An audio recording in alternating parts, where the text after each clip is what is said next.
Ask مفتی طارق مسعود۔ سودی کمائی والے رشتہ دار سے تعلقات۔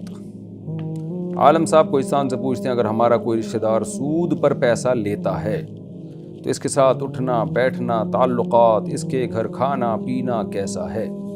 اگر اس کی زیادہ آمدن یہی ہے تو پھر تو حرام ہے، اس کے گھر کھانا پینا ناجائز ہے، کیونکہ غالب یہی ہے کہ وہ سودی منافع سے ہی آپ کو کھلا رہا ہے۔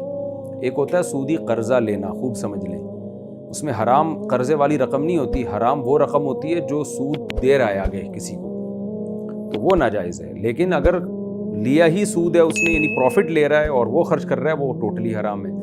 تو اگر ان کی سورس آف انکم میں زیادہ یہی ہے تو پھر ان کے ہاں استعمال، یہ کھانا پینا جائز نہیں۔ باقی تعلقات بھی سلام دعا کی حد تک رکھ سکتے ہیں، تعلقات نیک لوگوں سے زیادہ رکھنے چاہیے جو اتنے کھلے عام۔ سود کی حرمت تو ایسی ہے کہ اس پر تو سب کا اتفاق ہے، بہت ہی لعنتی عمل ہے یہ، تو اتنے بڑے گناہ کا ارتکاب کر رہے ہیں۔ تو میں یہ نہیں کہہ رہا بد کلامی بد تہذیبی کریں، بس سلام دعا کی حد تک تعلق رکھیں، زیادہ نہ رکھیں۔